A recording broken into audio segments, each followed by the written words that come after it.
요셉이 그 형제를 시험하잖아요. 그래서 시험에 통과를 했기 때문에 요셉이 그를 화목하게 되는 겁니다.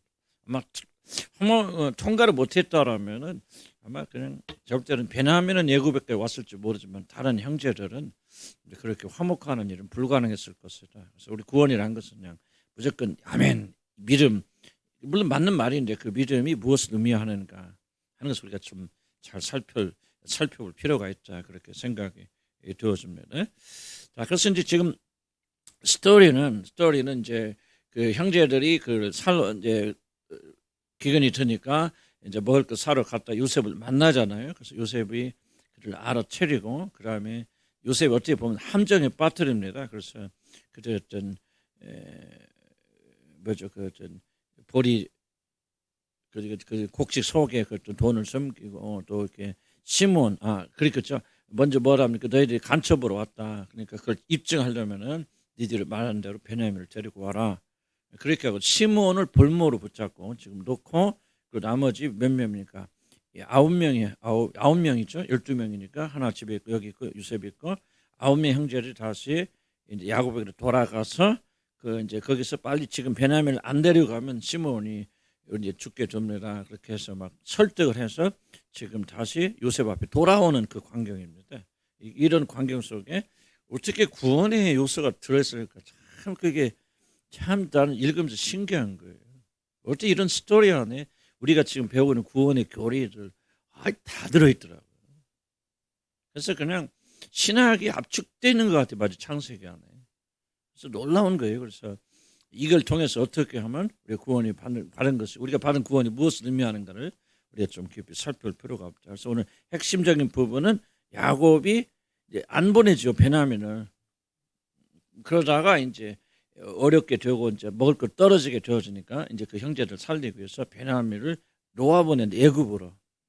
죽을지도 모르잖아요. 그러나 내가 죽으면 죽으리라 하고 내어 보내는 이 광경이 도대체 구원과 무슨 관련이 있는가를 우리가 한번 좀 살펴볼 것이고, 이제 그 다음에 저희들이 또 살펴볼 것은 유다가 좀 특이한 인물 등장입니다. 여기서 유다. 이러면 이제 좀 미리 말씀드리면요, 형제들이 산 건 유다 한 사람 때문에 삽니다. 나는 뭐 지금까지 그렇게 또 자세히 살펴보면요, 형제들이 변화된 게 아니에요. 유다 한 사람의 변화로 인해서 형제들이 다 살게 됩니다. 그래서 이것이 무엇을 의미하게 되었는지, 그리고 요셉이 또요, 형제들이 온지 변화가 될 때까지는 자기 얼굴을 드러내지 않아요. 그러니까 유다를 통해서 형제들이 완전히 변화됐다는 것을 확인하고 났을 때 그때 자기 정체를 드러내는데, 이것이 구원사적으로 무엇을 의미하는 것을 여러분들 한번 좀 살펴볼 것입니다. 야곱의 내어 좀 볼까요? 이걸 다 할 수 없으니까 제가 좀 중간에. 어쨌든 앞에 설명한 대로 이제 시몬을 볼모로 잡고 자기들 말대로 거짓이 아닌지를 입증하라고, 그래서 이제 형제들을 다시 야곱에게 보내죠. 그래서 야곱에 있다가 우리 이제 43장 1절 2절 보면은 기근이 심해지고 애굽에서 오는 식량 바닥납니다. 그래서 이제 야곱이 위대한 결단을 내립니다. 43장 14절 한번 볼까요? 43장 13절에 야곱이 어떻게 결단을 내리는가 한번 읽어볼게요. 43장 13절 우리 같이 한번 읽어볼까요? 시작. 내가 아니 이거 좀 10 몇 절인가? 죽으면 죽으리라. 내가 잘못 적어놨네. 14절 그랬나? 그렇죠. 14절 읽어 시작. 전능하신 하나님께서 그 사람 앞에서 너에게 은혜를 베푸사 그 사람으로 너희 다른 형제와 베냐민을 돌려오게 하시기를 원하노라. 내가 자식을 잃게 되면 이르리라. 그러니까 이것은 지금 베냐민을 잃을 각오를 하고 보내는 것이죠. 이것이 도대체 무엇을 의미하는가. 그래서 이 절대적인 전환점, 뭐랄까, 야곱과 야곱의 식구들이 살 수 있었던 전환점이 뭐냐면 사실 이거예요. 만약에 야곱이 끝까지 고집을 피고 베냐민을 보내지 않았더라면, 베냐민을 포기하지 않았더라면, 베냐민을 죽을 건데 내어놓지 않았더라면 야곱이나 야곱의 식구를 못 살 것입니다. 어떻게 살든지 했을지 모르죠. 그러나 가나안에 기근해서 그들이 결국 애굽으로 돌아가지 않고 시몬을 잃어버렸을 뿐만 아니라 야곱과 야곱의 식구들 이 기근을 절대로 피해갈 수 없었다. 그러면 이들이 살 수 있었던 것은 바로 야곱의 위대한 결단, 죽으면 죽으리라, 자기 목숨보다 소중한 가장 소중한 아들 베냐민을 이제 애굽으로 보내서 포기한 이 사건이 결국은 그들에게 생명을 가져다 주는 거죠. 하나님께서 우리가 구원을 이해하기 위해서요 굉장히 좀 다양한 방식으로 이 성경에 기록해 놓고 있습니다.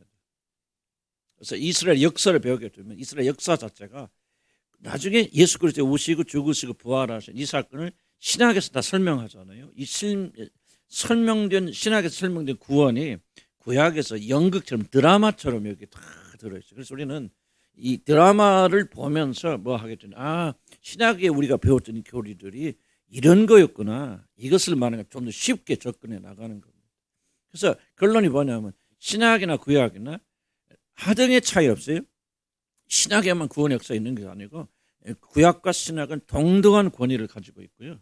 똑같은 그런 구원에 대해서 말하고 있고 창세기 1장 1절부터 계시록 마지막 절까지 예수님을 통해서 우리가 구원받는 것을 기록한 게 성경 전체 책입니다.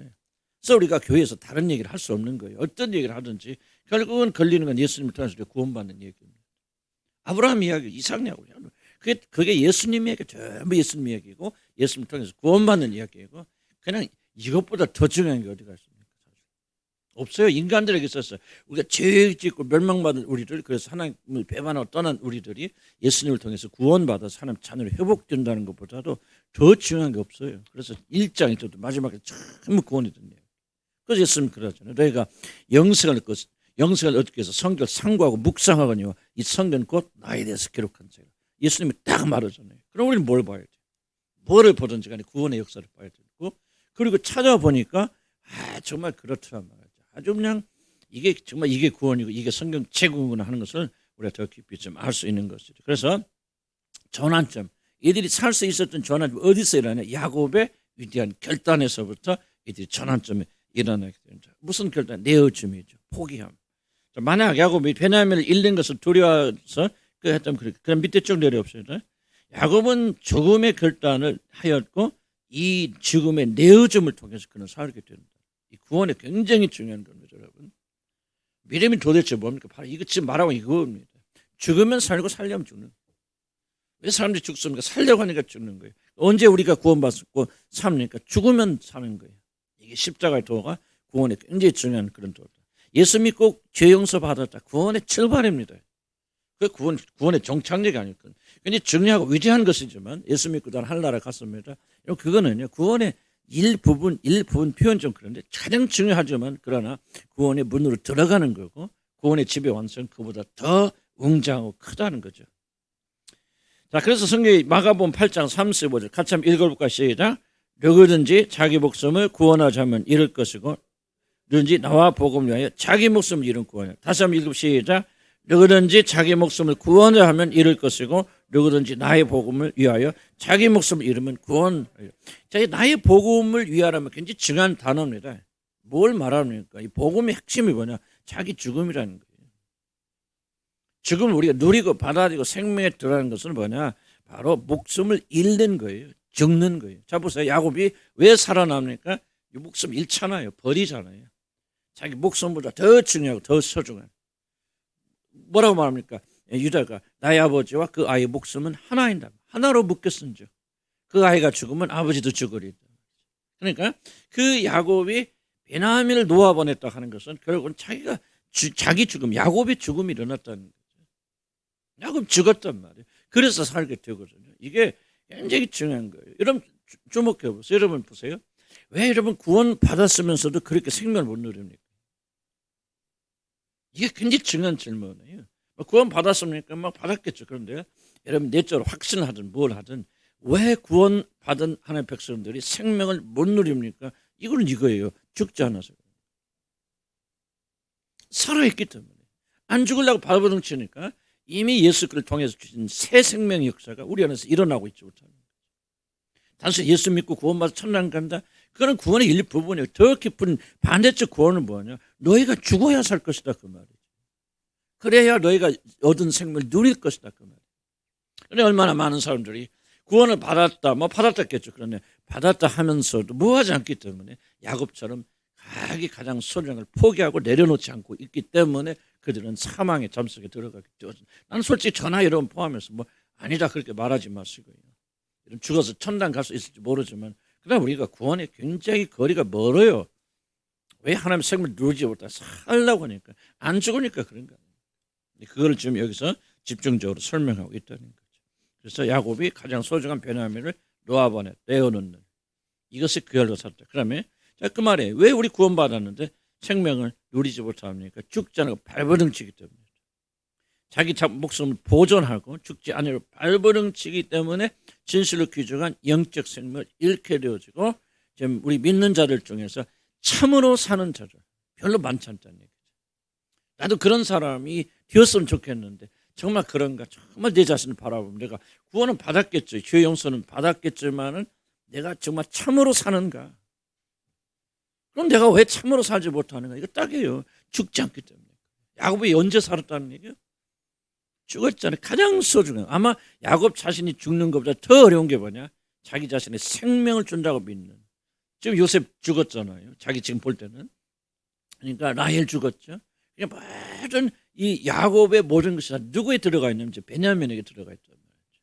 그런데 이제 이 아들이 죽으면 죽으리라 그러고 딱 보내는 순간 그 집안에서 뭐가 시작되냐? 생명에서 시작되어져서 다 회복되어지고 요셉도 얻게 되어지고 베냐민도 살게 되고 시몬도 살게 되고 야곱도 살게 되고 그리고 기근을 무사히 넘어가지 않습니까? 이런 쉬운 얘기는 절대 안 해요. 우리가 솔직히 말하자면 뭐 우리 예수 믿으면 다 구원받고 죄 용서 받습니다. 하늘나라 갑니다. 그 정도만 가르쳐도 여러분 구원 받아요.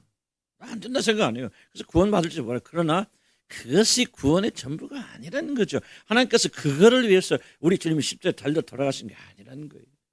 하나님의 놀라운 생명을 우리가 누리도록 그렇게 하기 위해서 그런 죽으심을 당하셨는데 우리가 그냥 거기서 딱 끝난다면 이거 얼마나 좀 이게 주님의 죽으심을 값어치 없는 걸 만들겠습니까? 그래서 우리 이 의문은 뭐냐? 구원받은 자들이 하나님의 생명을 누려야 된단 말이죠. 예수의 생명이 우리 안에서 나타나야 된다. 선한 일이 나타나야 돼. 이게 정말 좋아요, 여러분이. 추구해야 될 거고 반드시 이게 우리가 무엇을 얼마나 많은 큰 일을 하느냐 이게 중요한 게 아니에요. 그건 중요한 것이 아니라 예수의 생명이 우리 안에서 나타나서 우리가 참 생명을 가지고 있다는 것을 세상에 보여주고 알려줘야 된다. 우리가 사는 게 아니라 예수 그리스도 사셔야 된다. 그래서 예수가 지금도 살아계시고 부활하신 예수가 오늘 성도들의 삶 속에서 사셔서 자기 자신을 드러내시는 일이 구원의 중요한 목적인데 왜 그런 생명이 일어나지 않느냐? 야곱 보세요. 베냐민 끼고 있을 때 나 이거 못 보내. 나 죽으면 죽었지. 베냐민 포기할 수 없어. 내가 라헬도 잃고 내가 지금 요셉도 잃고 지금 이거 하나 남았는데 어떻게 보내 하고 움켜쥐고 있을 때는 그 집안의 죽음이 그림자가 가득 차잖아요. 근데 그걸 내어놓는 순간 애굽으로 보낸 순간 그들에게 생명이 임하기 시작한다. 나는 어려운 얘기라 생각이 돼요. 쉬운 얘기 아니에요. 말이 어려운 게 아니에요. 그러나 이렇게 살기는 굉장히 어렵고 중요한 것은 이것이 구원의 길이고 구원의 목표라는 거죠. 이 길을 가지 않는다면 여러분 죽은 거지 산 것이 아니에요. 믿는 것이 아니에요. 믿는 것이 아니에요. 정말 여러분이 그리스도로 말미암아 구원받았다는 증거가 어디서 나타나냐? 바로 우리가 죽고 그리스도가 우리 안에서 사시는 놀라운 생명에서부터 드러나야 돼요. 그래서 나는 우리 주님을 향한 교회가 기대하기를 여러 가지 부족한 점 많이 있어. 나 인정합니다. 그럼에도 불구하고 우리가 결코 이 수준을 낮춰서 안 되는 것은 모든 성도들이 이 길을 가야 돼요. 그리고 이 길을 가도록 하게 소리를 불러주신 거. 믿으면 아멘 하시기 바랍니다. 죽어야 돼요. 죽는 게 굉장히 어렵죠. 왜 어렵습니까? 그 중에 하나가 속임수죠. 그래서 내가 하고 있는 걸 잘 이해하시고 여러분 날 따라와야 돼요. 여러분 결코요. 내가 하는 대로 안 하면 어렵습니다. 나는 알잖아요. 왜 우리가 이거 안 됩니까? 안 되는 이유는 뭐예요? 왜 우리가 죽지 않으려고 죽었잖아요. 그런데 왜 죽지 않으려고 발버둥칩니까? 이게 바로 속임수입니다. 많은 사람들 무의식 속에 뭐였잖아요. 뭐를 굳게 믿고 있습니까? 내가 죽으면 내가 사라지면 나는 끝이야. 이게 사단의 놀란 속임수입니다. 내가 십자가에 못 박아 내가 아무것도 아니고 무시다고 멸시다 내가 죽어버린다면 나는 끝이야. 라고 하는 사단의 속임수가 여러분을 속이고 있기 때문에 이미 예수와 함께 죽은 자들이 죽으려고 안 하는 거예요. 왜 그 길로 가면 죽는 길이니까 힘들어하는 거예요. 그래서 뭐가 바뀌면 이거는 힘든 게 아니다. 즐거움이다. 기쁨이다. 이것은 놀라운 영광이 들어있다고 하고 진리가 조명되어서 거짓을 쫓아내기 시작하면요. 그때부터 여러분 이 삶은 추구하기 시작합니다. 무슨 말 이해가시죠? 속임수의 전쟁이에요. 사단은 속이는 거짓의 아비입니다. 지속적으로 너 예수 쫓아가고 희생하고 헌신하고 모든 거 포기하고 그럼 너 어떻게 살래? 너 비참하게 살 거야. 나이를 하나도 먹을 것도 먹고 참 너는 불쌍할 거야. 찌질같이 살 거야. 너 그렇게 매일 뭐 죽는 다른 사람이 뭐 하는 대로 그냥 이렇게 왼쪽 뺨 때리면 오른쪽 돌려 봐봐. 너란 존재가 어디 갔어? 너는 불쌍하니까 비참해지니까 지속적으로 속이잖아. 그런데 이제 우리가 발견해. 뭘 발견합니까? 진리를 발견해서 죽는 것이 사는 것이다. 내가 죽고 그리스도가 충만할 때 얼마나 기쁘고 감사하고 만족스럽고 황홀하고 이걸 조금씩 깨닫기 시작하면요. 하지 말라고도 추구하게 되시거든요. 그래서 여러분 소원해요. 어떻게 하면 내가 죽겠어요? 죽여주세요. 이렇게 해서 소원하게 되는 거예요. 왜? 그게 너무 좋으니까. 안 좋으면 못하게 안 합니다. 사람들은요. 즐겁지 않으면 결코 이 삶을 추구하지 않아요. 그래서 사단의 거짓말을 우리가 거부해야 되는데 무엇이 우리가 알려주냐? 진리가 우리가 알려줘요. 그래서 우리가 자꾸 성리 도우시면서 바꿔야 되죠. 죽는 것은 정말로 신나는 거예요. 죽는 게 사는 거예요. 따라서 합시다. 죽는 게 사는 거다. 시작. 죽는 게 사는 거다. 죽는 게 사는 거다. 그런데 우리 본성 육신은 그렇게 생각 안 하죠. 죽으면 끝이야 이렇게 생각하니까 살려고 발버둥치는 거예요. 자, 히브리서에 뭐라고 합니까? 우리가 왜 모든 사람이 매어서 종료를 한다고 하죠? 죽기를 무서워하고. 죽기를 무서워하고. 일평생포로. 이거는 꼭 예수 믿기 이전에 우리가 그 말하는 거 아니에요. 지금 히브리서는 믿는 자들이 주는 말이고 너희들이 왜 종로로 타는지 아직도 예수 그리스도가 십자가를 해방시켜 줬잖아요. 자유케 만들어 주셨는데도 왜 너희들이 노예 생활을 하고 있는 줄 알아? 죽기를 무서워하기 때문에. 죽기를 두려워하는 거지. 죽으면 끝이다 그 말이죠. 내가 무시당하고 멸시당하고 난 아무것도 아니다. 존재가 없단 말이지. 이렇게 속으니까 살려고 발버둥 치니까 그 예수의 생명, 내가 살려고 발버둥 치면 뭐야? 예수 생명은 죽어가는 거예요. 예수 생명과 육신의 생명은 항상 반별이 시소처럼 가요. 내가 살려고 하려니까 뭐야? 예수의 생명이 죽어버리는 거예요. 내가 드러나지 예수가 안 드러나지. 무슨 말 얘기합니까? 그래서 우리가 더욱더 멸망으로 들어가는 거죠. 예수의 생명이 내려. 사도 바울이 뭐라고 합니까? 그는 흥하였고 나는 망하였다. 신랑의 친구들 왜 기뻐하는지 신랑의 목소리를 듣고 기뻐한다. 나는 신랑이 오는 것을 전하는 목소리에 불과하다. 나는 망하고 그는 흥하고. 예수님 오시기 전 때는 세례 요한이 전국 이스라엘 전체 사람들 집중 스포트를 탁 받았잖아요. 아주 무대 중심에 서 있다. 그런데 예수님께서 오시니까 그 제자들이 정말 세례 주기 시작하니까 사람들이 점점 몰려가죠. 세례 요한에게 오는 사람 점점 줄어가고 예수님께 간 사람이 더 많아집니다. 그때 뭐라고 합니까? 이건 내가 기뻐하고 더 기뻐. 내 기쁨은 내가 높아진 기쁨이 아니야. 그분이 내 안에서 흥하시는 거예요. 그는 흥해야 되겠고 내 육신은 망해야 되겠단 말이지. 이러면서 그는 기뻐하지 않습니까?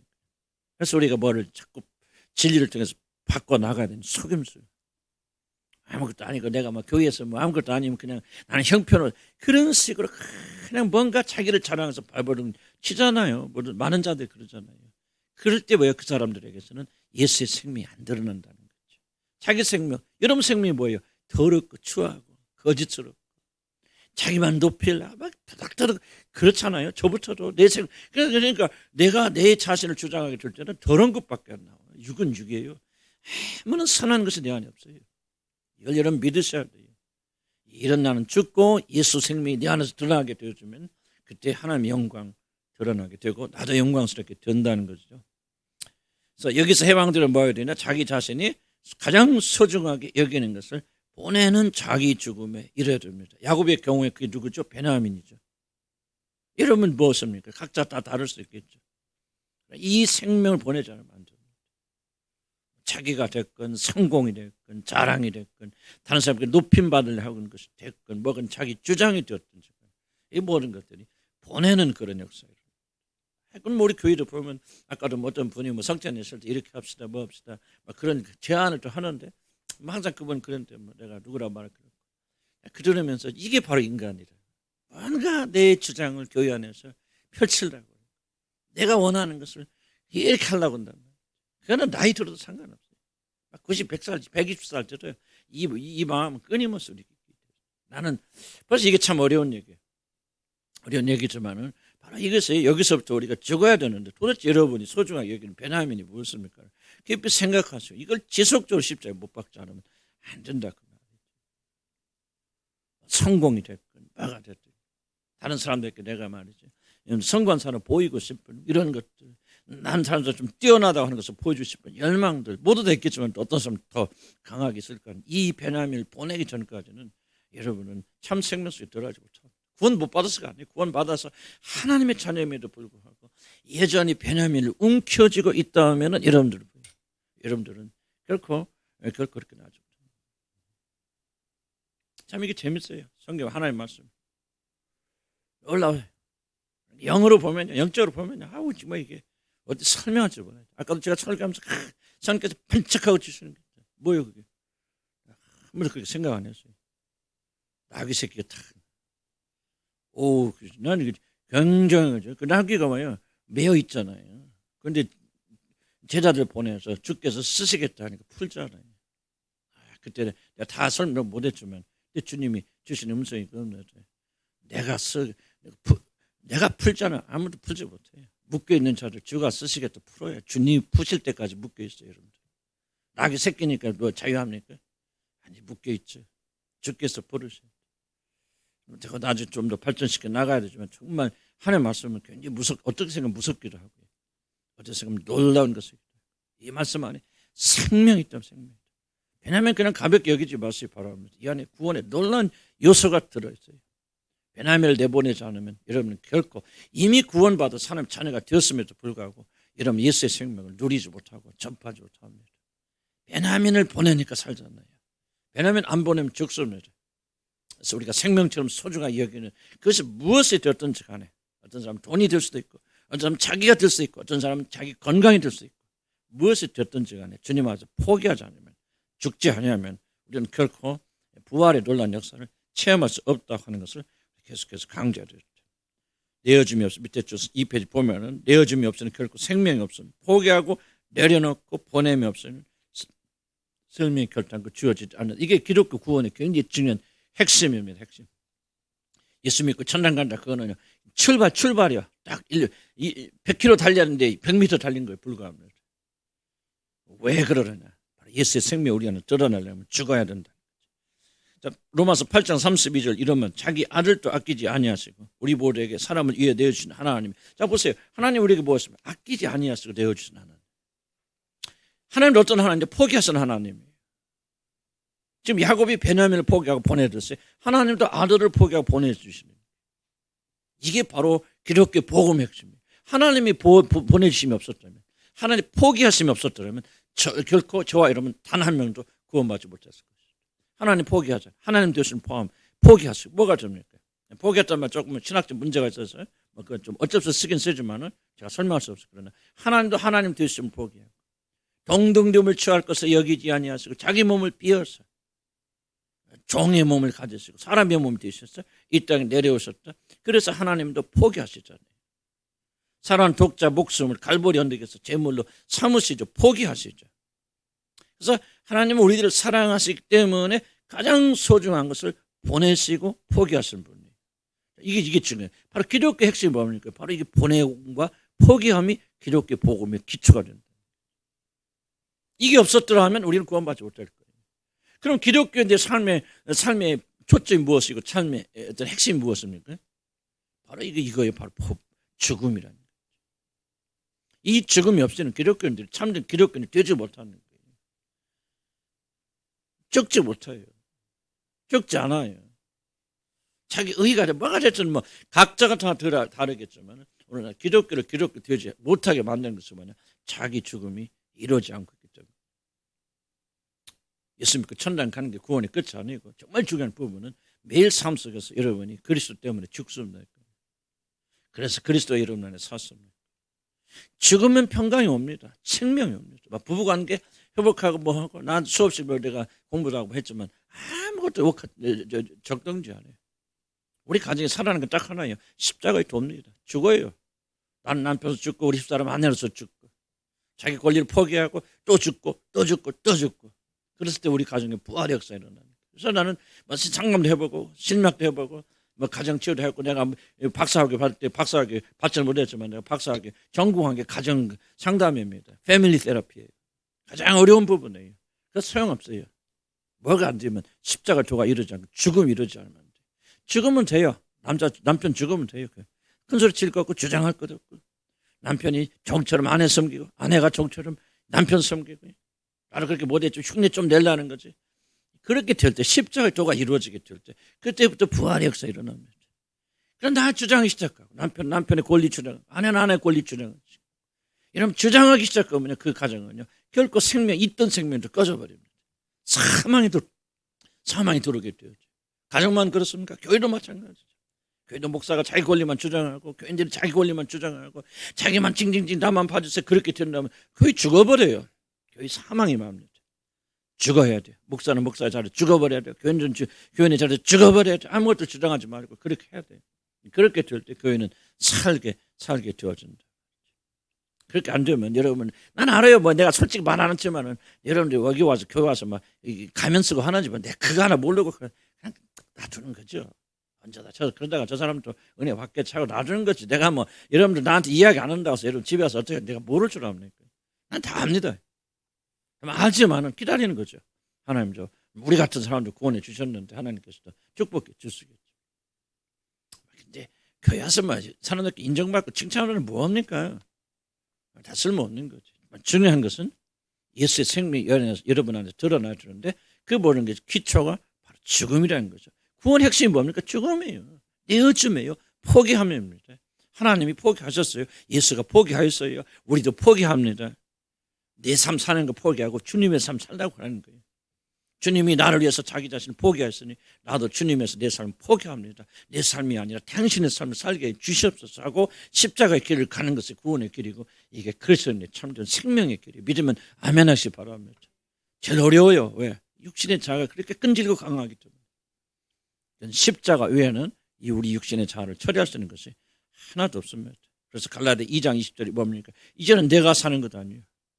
그리스도의 삶은 이와 같이 내가 사는 것이 아니라 내 안에 나를 위하여 모든 것을 희생하신 그리스도께서 사시는 삶입니다. 우리는 죽고 그분께서 사셔서 모든 것을 주관하십니다. 이것이 그리스도의 삶입니다. 여러분 잘 들어보시기 바랍니다. 여러분 진정한 그리스도인으로 살고 있는 삶의 출발이 있는지 안 했는지 뭐가 출발점입니까? 딱 이거예요. 이제는 내가 사는 것이 아니에요.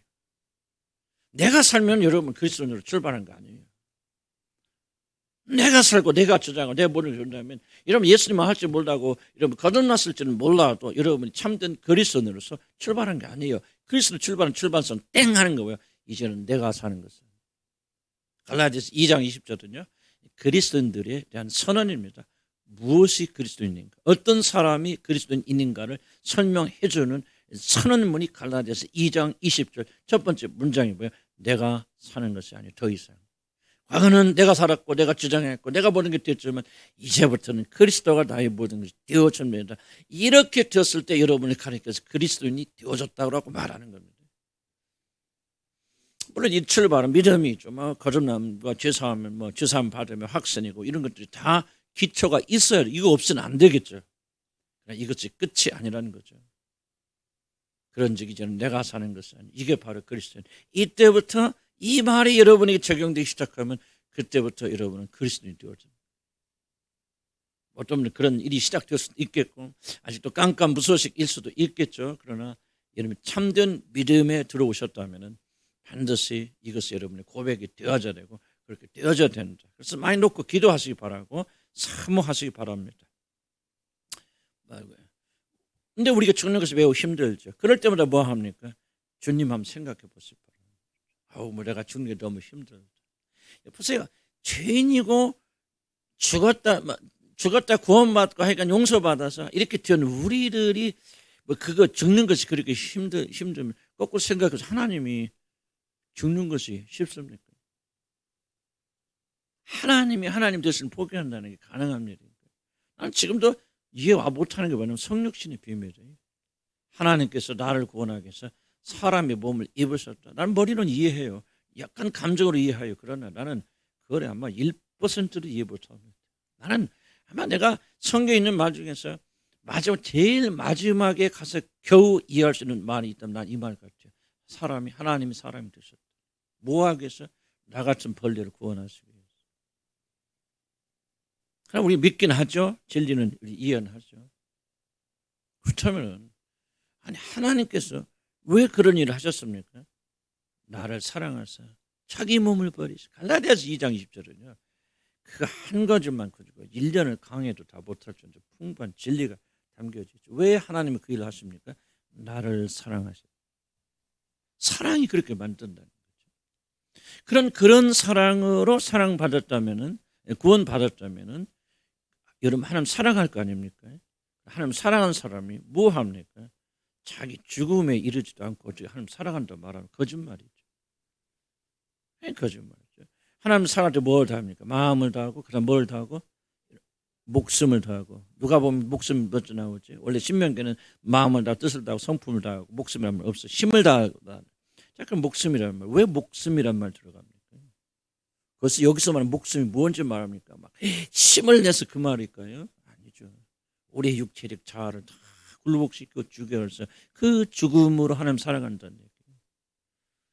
자기를 사랑하는 사람 하나님 사랑할 수 없어요. 자기 살아있는 사람 하나님은 결코 사랑하지 않습니다. 사랑할 수 없어요. 그래서 우리가 어렵고 힘들 때마다 뭐를 생각합니까? 우리 모든 힘은 어디서 나오냐? 그분을 묵상하는 데서 나옵니다. 나를 사랑하사 자기 몸을 버리신. 이 우리가 무엇을 믿습니까? 자기 몸을 버리신 그분을 믿는 거예요. 믿으면 그냥 단순히 내가 구원 받았음을 믿는 게 아니에요. 나를 사랑하사 자기 몸을 버리신 그 아들을 믿는 믿음으로 사는 것을. 참 이게요. 이건 지식이 아니고요. 이건 어렵게 설명할 수 없는 거예요. 생명이에요. 이게 생명이래요. 그러니까 그 사실이 뭐예요? 내가 믿어지면 뭐합니까? 뭉클하잖아요. 아, 주님 사랑하게 되잖아요. 사랑하니까 뭐예요? 내가 죽는 일이 쉽죠. 그분은 나를 사랑하셔서 하나님의 자리도 버리고 사람이 돼서 나를 위해 대신 죽으셨는데 우리가 뭐 조금 죽는 거 가지고 뭘 그렇게 우리가 힘들어 하시거나 또 뭐합니까? 자랑스럽게 생각하십니까? 그래서 우리가 힘들 때마다 어디로 갑니까? 성령 힘들으라 그렇게 기도하지만요. 그럴 때마다 그리스도에게 돌아가서 하나님의 어떤 사랑을 우리 사랑하시는 걸 보아야 돼. 그래서 여러분 기독교의 모든 힘은 어디서 나오냐? 묵상에서 나옵니다. 나는 그렇게 생각해요. 묵상에서. 뭐를 묵상합니까? 그분을 묵상하고 그분이 나를 위해서 어떤 일을 행하시는 걸 묵상하는 거죠. 겸손이 어디서 나옵니까? 그분의 겸손을 하는 데서 겸손이 나오는 거죠. 거룩이 어디서 나옵니까? 그분의 거룩을 하는 데서 그 거룩이 나오는 거죠. 인내가 어디서 나옵니까? 그분께서 얼마나 우리를 향해서 길이 참으시는가 알 때 이러는 거죠. 원수 사랑하는 것이 무엇인지 알려면 십자가에서 누구를 해서 우리가 원수였을 때 하나님께 아들께서 우리를 대신해 죽으신 것을 보면서 원수 사랑이 무엇인가를 배우신 거죠. 그러니까 그리스도를 향해 그리스도에게부터 나오고. 그래서 우리가 좀 죽기 힘들다 그럴 때 여러분을 위해서 고난 당하시고 죽으신 분을 생각하시고 묵상하시기 바랍니다. 그러면 거기서 힘이 나오고 죽을 수 있는 힘이 나오는 거죠. 그렇지 않고서는 우리가 뭐 노력해서 뭐를 노력 안 돼요. 여러분들 이제 이런 삶을 안 산다면 나는 여러분들이 전혀 아이고 내가 참 나는 내 마음의 소원이 그래. 기도도 계속 한 사람도 빠짐없이 다 주님 나라 가기 원하는데 난 솔직히 좀 여러분 가운데 거짓말한 분들 알아. 몇 분들은 거짓말해요. 우셨어요. 건지를 한차죠. 속은 안 그래. 그러면 안 된다. 나를 위해서 여러분 자신을 위해서. 이게 굉장히 소중한 진리고요. 중요한 것은 뭐예요? 특별한 사람만 이 은혜 속에 들어가는 거 아니에요. 누구든지 모두 다 구원받은 자를 마땅히 이 길로 들어가야 돼. 이게 구원의 길이에요. 이게 십자가의 도예요. 그래서 내가 죽으니까 그리스도 더 많이 사시는 거예요. 더 많이 드러나시는 거예요. 예수님 보세요. 예수님 자기 아무것도 없죠. 내가 너에게 가르쳐는 보는 건데 아버지께로 다 들은 것을 너에게 말하는 것이나 내가 지금 행하고 있는 거 하나도 내 임의대로 하는 것이 없다. 아버지께서 하라고 명하신 대로 내가 전부 예수 없잖아요. 예수는 없고 전부 하나님으로 가득 차. 그런 분의 영이 저와 여러분이 와 있잖아요. 그러니까 우리가 어떻게 생각하면 불가능한 거 아니죠. 정말 이것이 옳다는 것을 깨닫고 기도하고 추구하고 나가면요. 여러분이 점점 그 삶 속에 들어갑니다. 그래야 구원받는 거 아닙니다. 구원은 그냥 공짜로 은혜로 그냥 가불로 그렇게 해주시고 이제 사람 만들어 가시는 거예요. 개를 사람이라고 불러주시고 그리고 주민등록증 주시고 이제 그때부터 개를 사람으로 만들어 가시는 거예요. 이때부터. 그게 하나님 놀라운 구원의 방법. 그래서 이게 얼마나 놀라운 축복인지 참. 제 생각하면요, 이 복음이라는 것은요, 영광이에요, 영광. 생각하고 있어요. 여러분이 그냥 인간적으로 생각하면 그게 뭐 밥을 주냐, 뭐를 주냐, 뭐 그렇게 생각할 수도 있겠죠. 그게 뭐 지금 목사님 그렇게 좋다고 저렇게 흥분하시느냐, 뭐 그렇게 말할 수 있어요. 난 이해가 충분히 가요. 왜? 나도 여러분처럼 그랬으니까. 근데 이 복음의 영광 알기 시작하면 뭔지 몰라요. 뭔지 모르는데 어떻게 흥분하지 않고는, 벅차지 않고, 감격스럽지 않고는 할 수가 없어요. 그게 뭔지 나 잘 몰라요.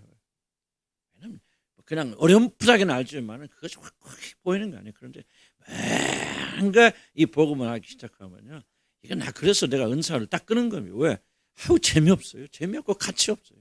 아니, 가치 없다는 말 표현이 조금 하나님 앞에 죄송스러운 말이에요. 그러나 이 복음의 영광에 비교하면요, 여러분 실제 죽은 자가 일어나는 것이 놀랍습니까? 그 사람이 영혼이 부활되어서 거듭나는 것이 놀랍습니까? 비교되지 않는 겁니다.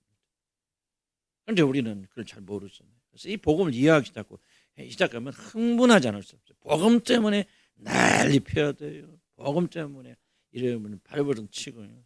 우리 교회는 좀 그런 분들 적어요. 그러나 언젠가는 주님께서 이러면 한 사람 한 사람씩 그렇게 만들어 가실 것이다, 그렇게 생각이 되어지고, 또 이제 하여간 내 말을 그냥 앞서서 잘 이해하시면서요, 영광이 다른 데 있잖아요.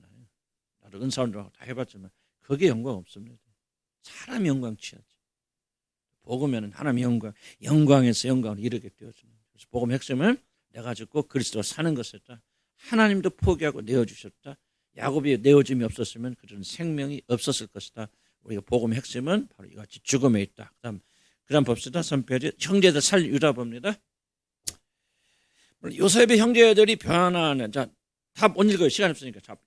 주목하시기 바랍니다. 요셉의 형제들이 구원받은 것은 성경 잘 읽어보면 요셉의 형제들이 변한 게 아니에요. 변할 수도 있지만 성경에 기록하고 있는 유다 한 사람의 변화로 인해서 그들이 구원받습니다. 성경 잘 읽어보시면 없어요. 형제들이 변했다는 말은. 변할 수도 있겠죠. 그러나 성경 저자가 성령의 감동하심을 봐서 무엇을 도대체 보여주고 있느냐. 요셉의 형제들, 심지어 야곱까지 포함해서 베냐민이 됐건 모든 자들이 살 수 있었던 비결이 무엇으로 나오냐. 유다의 변화입니다. 유다의 변화. 자, 그래서 이게 중요하긴 하니까 두 번째 볼까요? 근데 여기서 주목할 사실은 요셉은 형제를 대표하는 유다의 변화를 통하여 그 모든 형제들이 다 그의 용서와 화목을 받아들이기에 합당한 자가 되었다고 간주하는 그들을 받아준다는 사실.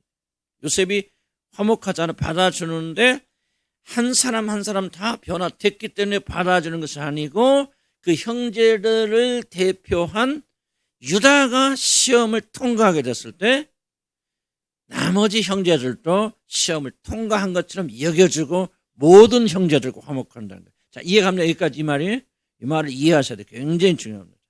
누구의 의로? 유다 한 사람의 의로운 행위로 다 구원받는다. 이게 이제 굉장히 여러분 이미 다 알고 내가 수십 번 강조했지만 이게 그 유명한 전가의 교리가 여기에서 지금 전가의 교리가 나오기 전에 지금 하나님께서 창세기부터 이걸 다 구원의 모든 것들 드러내시는 겁니다. 자, 그래서 유다는 형제들을 살리는 결정 일을 합니다. 유다는 요셉을 죽이려고 형제들을 설득하여서 요셉을 죽이는 데서 쭉쭉 설명하여간 그래서 아버지가 그래서 베냐민이 돌아오지 않으면 자기 목숨을 뺏어가라고 그렇게 담보물로 내놓기도 하죠. 그다음 내려옵니다. 요셉이 만든 함정에 빠진 형제들은 술잔이 발견된 이제 스토리 보면 나중에 이제 베냐민 만나죠. 그리고 돌아가게 될 때 베냐민의 곡식 자루 속에 이제 그 요셉이 규정에 있는 술잔을 거기다 숨겨줍니다. 그래서 다시 잡혀오지요. 그래서 베냐민이 도둑질 했으니까 이 도둑놈만 놓고 너희들은 자유롭게 가라 하고 풀죠. 자, 그래서 중요한 보니까 읽어야 됩니다.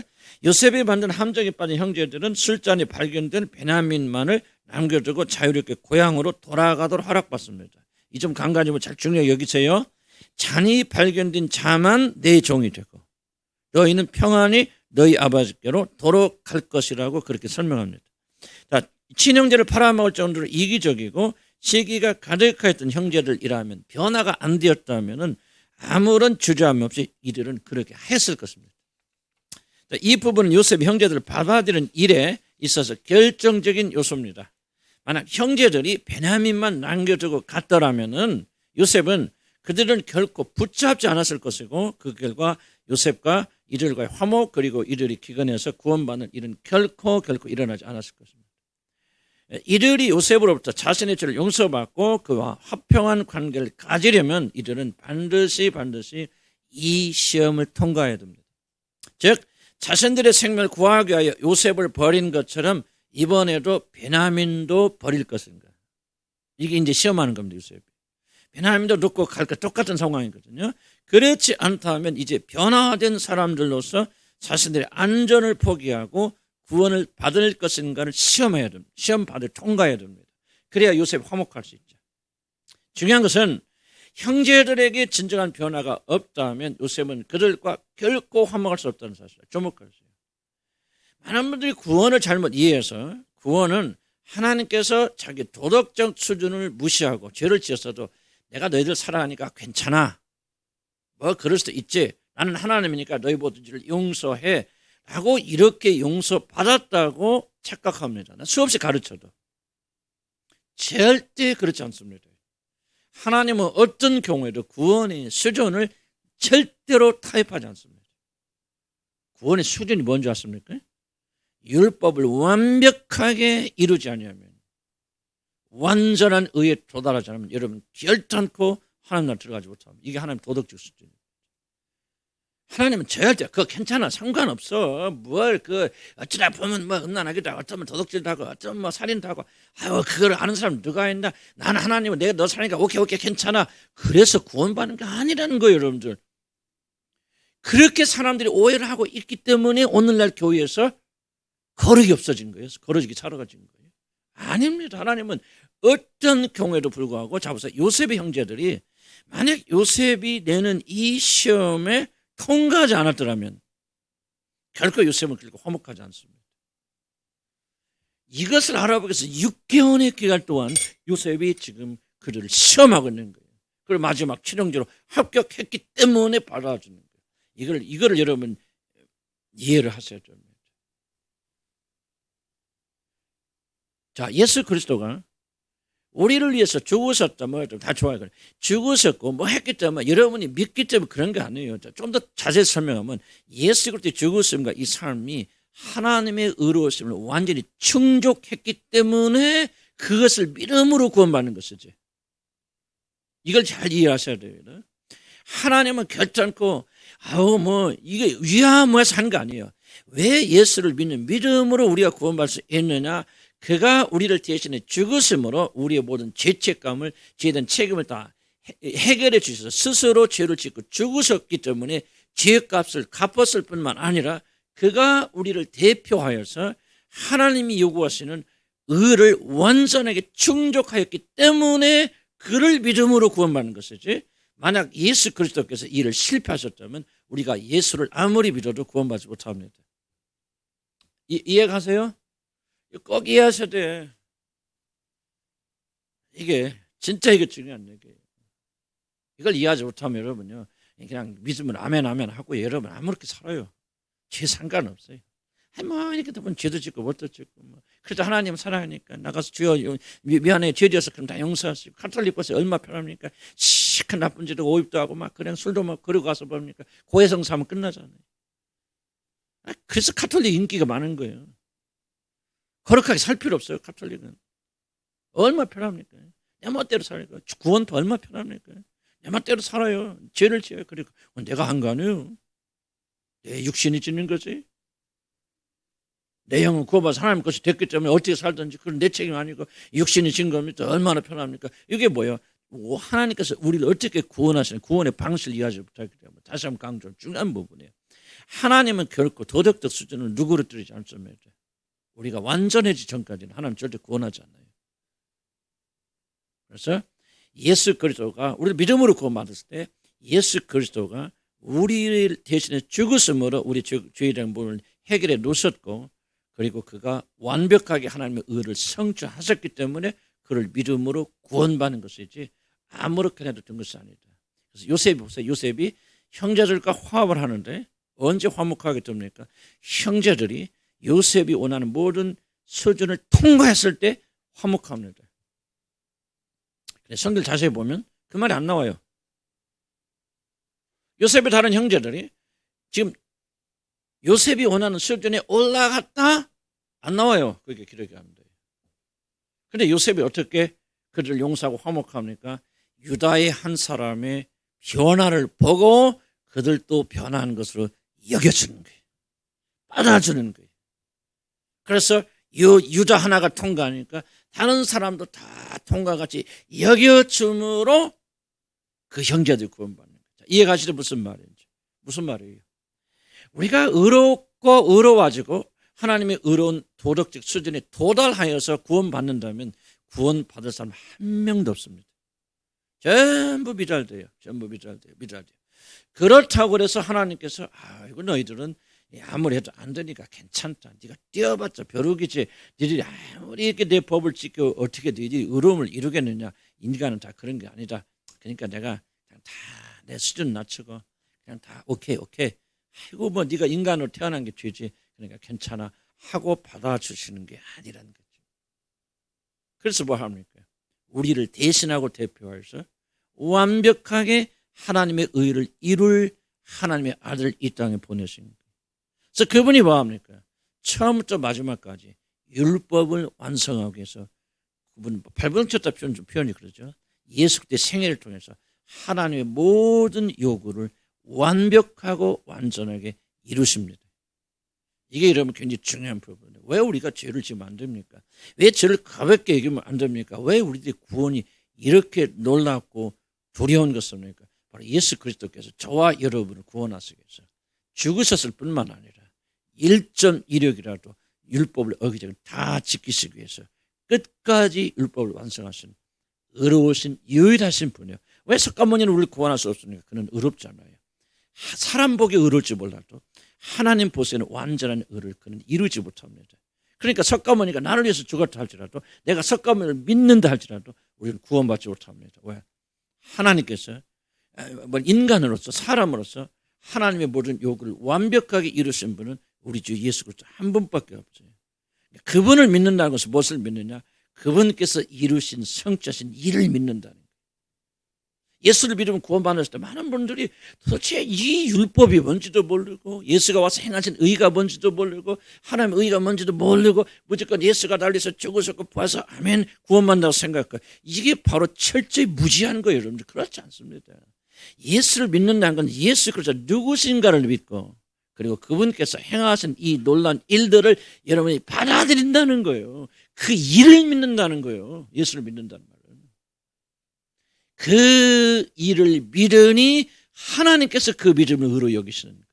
그래 너는 죄이냐? 죽어 마땅한 자이지만 예수 그리스도 나의 아들 예수가 너를 위해서 성취한 모든 것을 믿음으로 구원받는다는 사실을 믿으니 그 믿음을 하나님이 의롭다고 여겨주시는 거예요.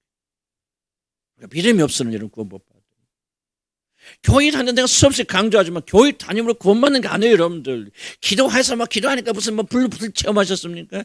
그것과 구원과 아무런 상관이 없는 것들을 내가 수없이 강조하지만 이런 가슴속에 배겨 있는 것들이 빠져나가면 안 돼요.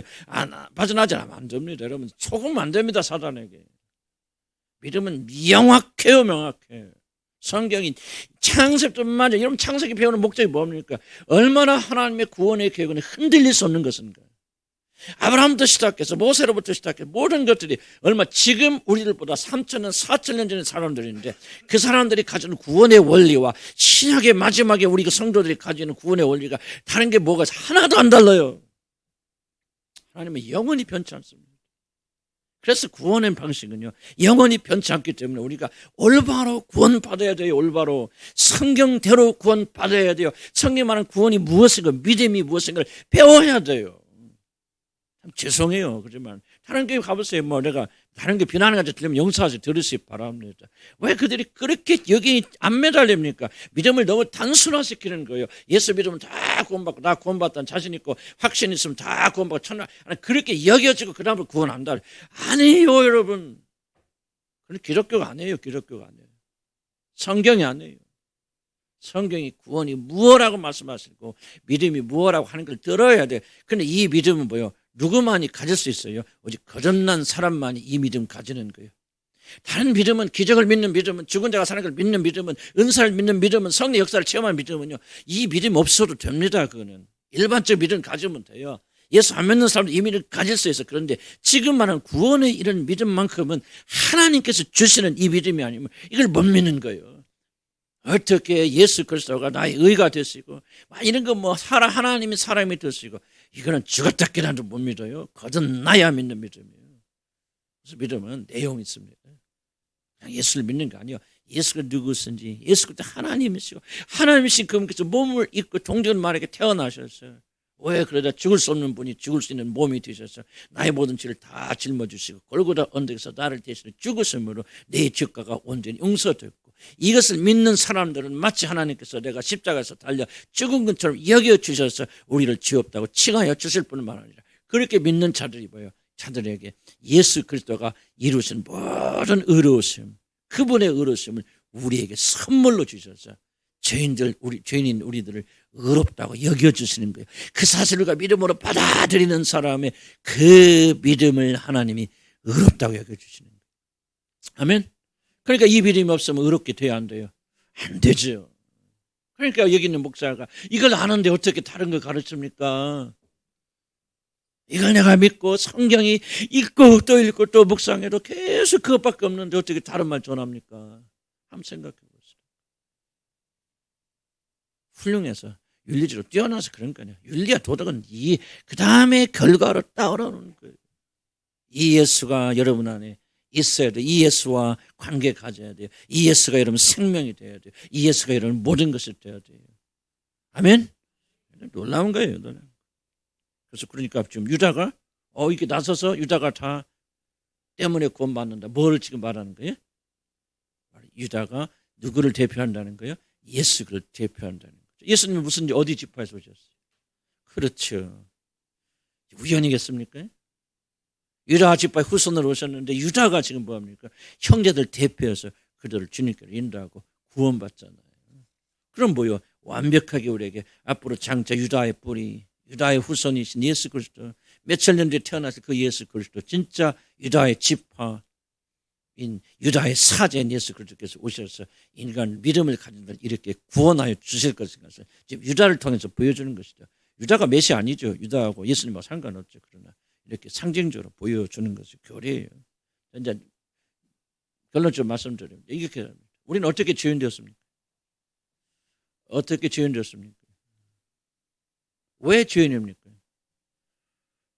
그럼 이걸 이해를 해야 이런 복음을 이해하는 거예요. 왜 여러분 죄인입니까?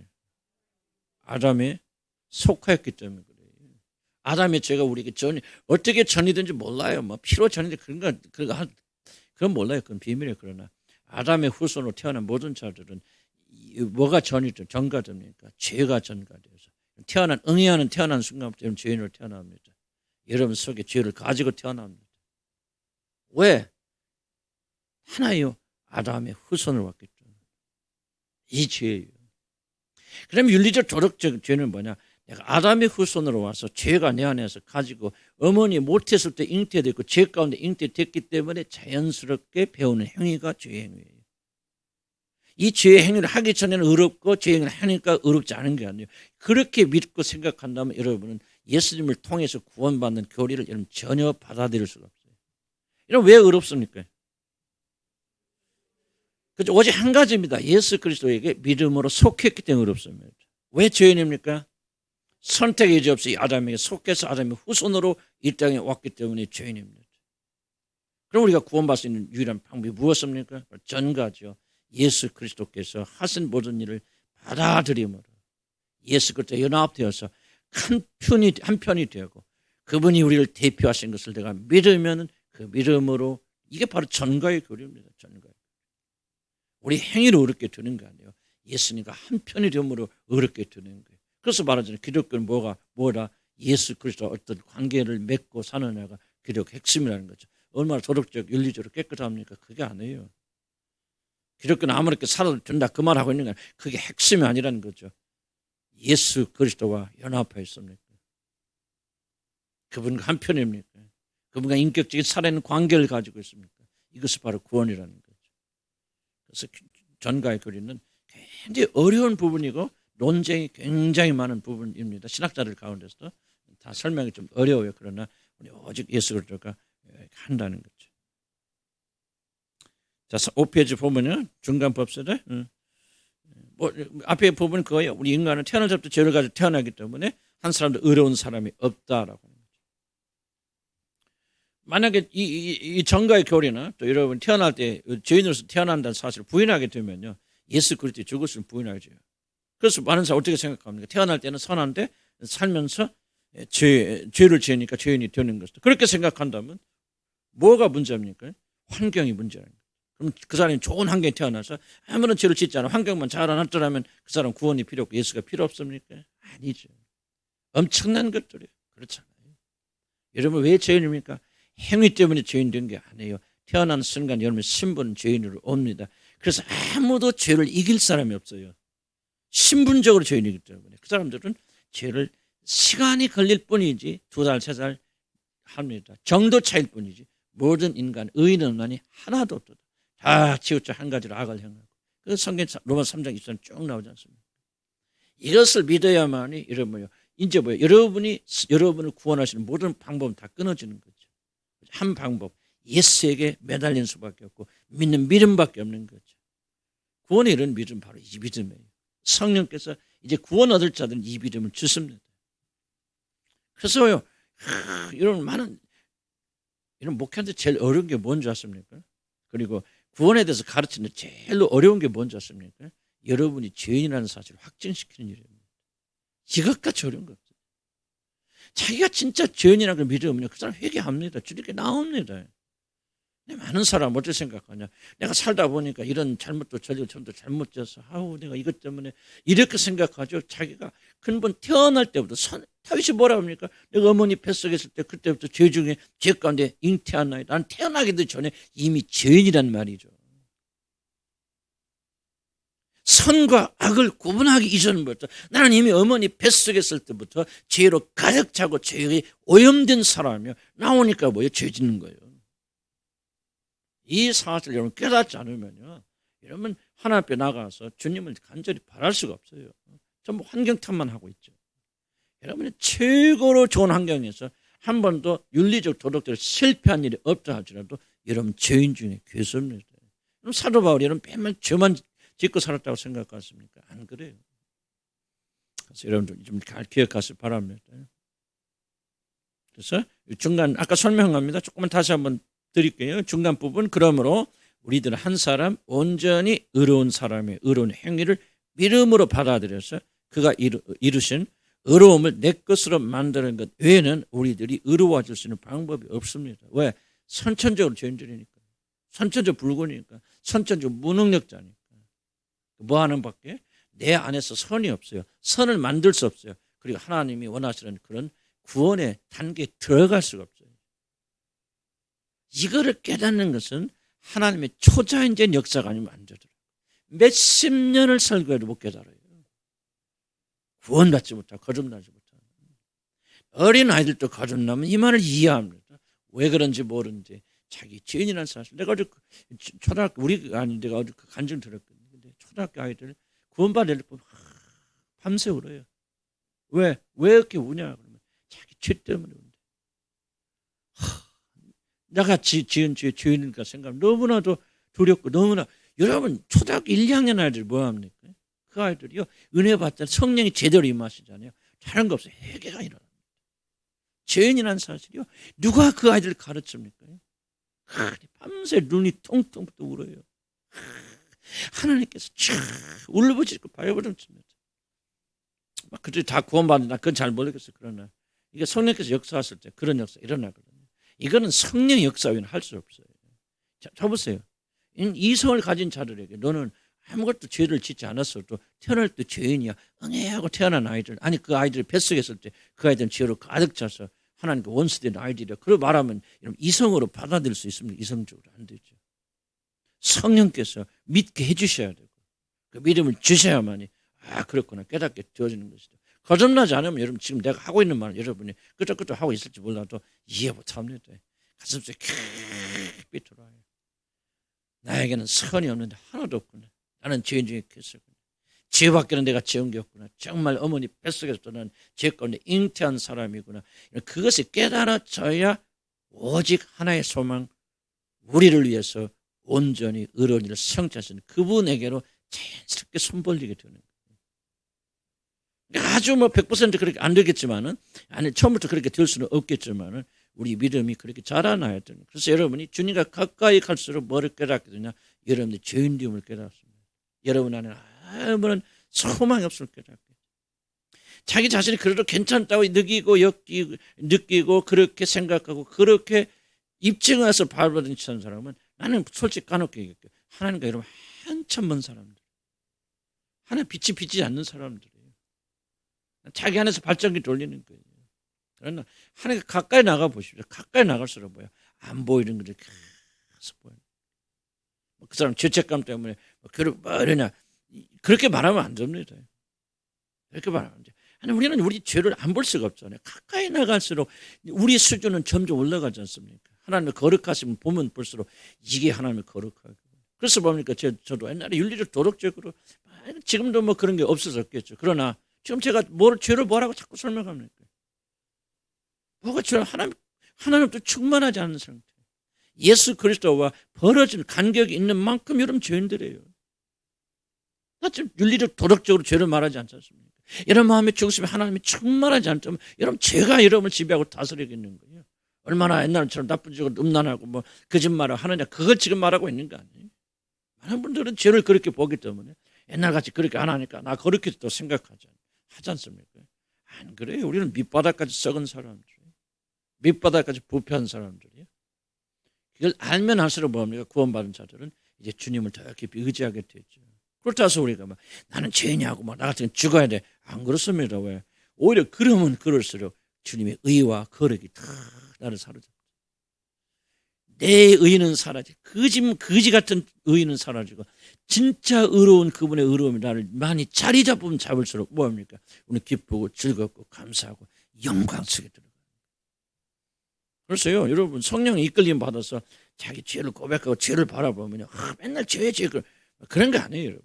자기 성찰을 너무 많이 인문주의로 하지 말라는 얘기죠. 그러니까 얼마나 기쁘고 감사한지 몰라요.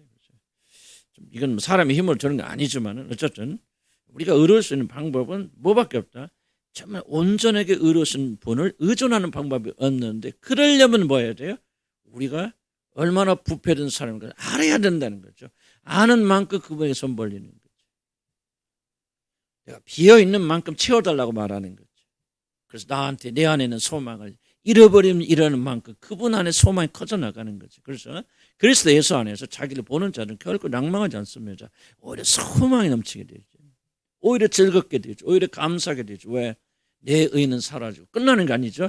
그분의 의가 들어오잖아요. 그렇죠? 내 소망은 사라지는 만큼 그분의 소망이 들어오잖아요. 내 자랑이 사라지는 만큼 그분의 영광이 더 임하게 되잖아요. 그래서 결국은요, 이렇게 이런 사람들 맨날 자기 죄 생각하니까 막 저 사람 슬퍼서 죽겠다. 여러분 내가 굉장히 슬퍼서 죽을 사람 같이 보입니까? 아주 어렵고 힘들 때도 많이 있어. 그러나 왜 어렵고 힘드냐면 내가 주님 안 바라보니까 힘든 거죠.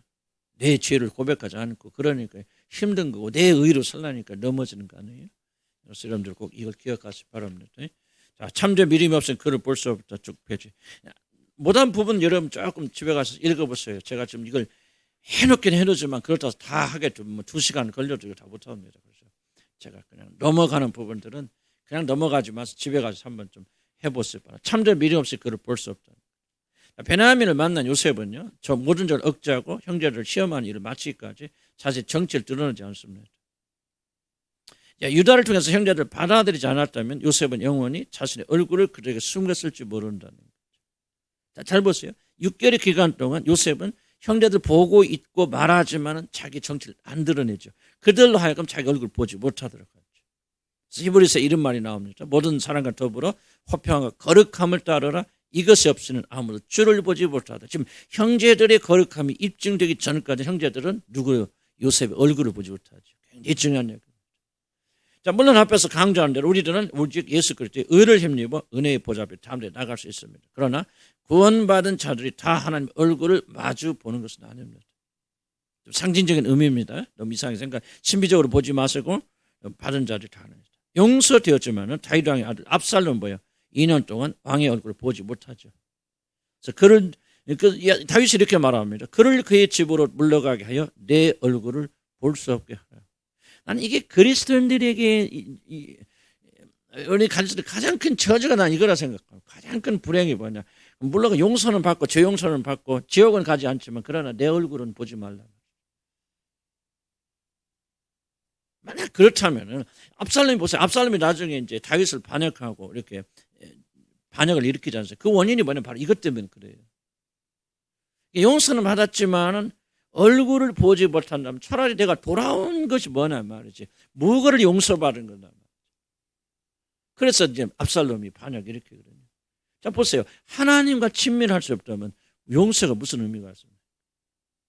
이 땅에 이런 구원 받았습니까? 용서 받으셨습니까? 그냥 이 땅에 살면서 그래 나는 지옥 안 가. 그럼 죽으면 천국 갈 수 있을 거야. 그렇게 여러분 하고 교회는 왔다 갔다 하지만 하나님이 당신의 얼굴을 우리들에게 감추신다면 그것을 어찌 구원이라 말할 수 있겠고 그것까지는 비극이 어디가 있습니까? 여러분 질문 던져야 됩니다. 그분은 자기의 얼굴을 나에게 보여주고 계시는가 감추고 계시는가. 그래 내가 네 죄 용서해. 내 아들 보고 다시 너는 지옥은 안 보낼게. 그러지만 나 너하고 다시 볼 일 없어. 끝이야. 그런 사람들이 대부분 아니에요. 아마 이게 그냥 우리가 믿음이 자라려면 자꾸 질문 던져야 돼요. 지금 내가 어떤 상태인가 자꾸 질문 던져 나가요. 스스로 속지 마시기 바랍니다. 여러분 주의 얼굴 보고 계십니까? 주의 얼굴 보고 계십니까? 보고 싶죠? 그리고 보려고 발버둥 치지만 근데 여러분요 그렇게 하지 못한 많은 이유들이 있어요. 나는 여러분들에게 간곡히 부탁드립니다. 기도 열심히 한다고 열심히 구제하고 선행한다고 뭔가 나가서 전도도 할수 못하세요. 그런다고 주의 얼굴 마주 대한다고 착각하지 않길 바랍니다. 그런 사람이 다 아니다 잘못됐다 그 말하고 있는 게 아니에요. 기도하는 것과 주의 얼굴 마주 대하는 건 다릅니다. 선행을 베푸는 것과 구제하고 헌신하는 것과 주의 얼굴을 마주 대하는 건 다릅니다. 정말 우리는 주의 얼굴을 마주 대해야 돼. 그렇지 않으면 반쪽짜리 용서밖에 안 되는데 왜 요셉이 6개월 기간 동안 그를 보고 있죠. 교제하죠. 왔다 갔다 하죠. 말도 하죠. 그런데 왜 요셉의 형제들은 그가 요셉인지 모르잖아요. 왜 요셉이 자기 얼굴을 드러내고 있지 않잖아요. 이게 비극 아닙니까? 좋아 여러분. 이걸 애통하게 여겨야 된단 말이에요. 나는 이제 천국 갈 자신 있다 그렇게 하고 나가 자빠진 그런 사람 나는 우리 주님을 한 게 한 명도 없길 바랍니다. 주의 얼굴을 볼 때까지. 보세요. 모세는 하나님 얼굴 마주대고 막 그렇게 이해하고 그런 사람들이 뭐라고 그럽니까? 그런 거죠. 주의 영광, 난 당신의 실체를 보고 싶습니다. 영광을 보여주십시오. Show me your glory. 하나님, 그 영광은 하나님 실체를 말합니다. 나는 실체를 보고 있어요. 하나님 목소리만 듣고 싶지 않습니다. 나는 당신을 보고 싶습니다. 이게 바로 그리스도인들의 외침이 되고 절규가 되지 않습니까? 모세에게 뭐라 합니까? 하나님께서 너 전쟁 나가라. 그러나 이 민족도 꼴도 보기 싫다. 나는 동행하지 않아. 그냥 천사들 보내서 할 테니까 그 천사들 앞서서 다 전쟁도 이기고 가서 가나안 차지하라. 그러나 나는 너희들과 동행하지 않겠다. 그게 모세가 말합니까? 주여 주께서 우리가 같이 가지 않는 우리도 가지 않아. 함께 가시지 아니에요. 중요한 질문이에요. 여러분 하나님 믿습니까? 하나님 아십니까? 예배 드리십니까? 헌신하십니까? 이거 아니죠.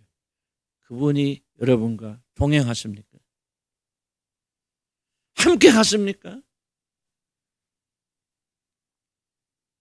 나는 예배 드릴 때마다 제일 들은 게 뭔지 압니까?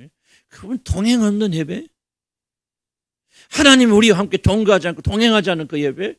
무슨 의미가 있습니까? 우리가 열심히 예배 드리고 찬송하고 기도하고 막 우리끼리 열심 나서 막 그렇게 하면 무슨 의미가 있습니까? 하나님이 동행하지 않는 예배? 하나님이 동거하지 않고 동행하지 않는 삶이 무슨 의미가 있습니까? 지속적으로 질문 던져야 돼요. 나는 주의 얼굴을 보고 있습니다. 주님께서 나를 향해서 기쁨으로 당신의 얼굴을 드러냈습니까? 그것이 무엇을 의미하는지 나는 깊이 다 설명드릴 수도 없고 잘 알지도 못해. 그러나 자 보십시오. 여러분 언제 그럼 하나님이 요셉이 자기 얼굴 드러납니까? 변화됐을 때. 뭐라고 말합니까? 이게 좀 다 시간 없어 다 못할 거예요. 집에서 읽어보시고. 그러나 이제 뭐라고 말합니까? 이제 유다가 베냐민이 이제 베냐민 저기 곡식 속에 잔이 들어서 이제 베냐민이 포로로 남잖아요. 그때 뭐라고 합니까? 유다가 나를 이 아이와 아버지에게 아버지는 하나를 묻겠사오니 이 아이가 못 따라 우리 아버지 죽습니다. 사랑하잖아요. 유다 마음속에 그 아버지를 위해서 내가 남아서 내가 이 아이 대신 노예가 되겠나이다. 나를 붙잡고 이를 보내줬어. 이게 뭐예요? 성화 아닙니까? 완전히 자기 죽음이 이루어진 거 아니에요? 유다 안에 지금 이 순간에는 어쨌든 그래서 자기를 노예로 나를 삼아라 그리고 베냐민을 보내라. 왜? 베냐민이 안 가면 우리 아버지 죽는다. 세상에 야곱의 아들들까지 불의한 자식들 어디가 있습니까? 완전히 아버 무시하죠. 그런데 유다가 봅시다. 유다가 이렇게 변화된 거죠. 그러니까 그때 요셉이 얼굴을 그에게 보여줍니다. 놀라운 거예요. 나는 정말 다시 한번 이건 요새 무슨 말이 어쩌고 이해하고 다 못해도 괜찮아. 다만 우리 마음속에 좀 불타면 좋겠다. 하나님이 언제 자기 얼굴 드러냈습니까? 변화되어 새 사람이 되어야 된다. 저도 우리 육신의 자가 죽고 그리고 그리스도 예수가 우리 안에서 살아 움직여야 된다. 그때 하나님께서 말씀만 하신 게 아니라 자기를 드러내서 우리 그 얼굴을 보여주시잖아요. 6개월의 기간 동안 말씀을 하지만은 그들하고 죽어봤지만 요셉이 철저하게 가면서 안 보여주다가 유다가 딱 변화되어서 차라리 나를 노예로 삼고 이 아이를 보내소서 말이죠. 그 사랑, 아버지를 사랑하는 뜨거운 마음, 동생을 사랑하는 뜨거운 마음 속에 우리 아버지는 그 요셉을 잃어서 지금 고통 중에 있는데 그거 상처받았는지 받았는데 또 베냐민까지 이러면 어떻게 되나. 나는 우리 아버지 고통나는 거 볼 수 없다.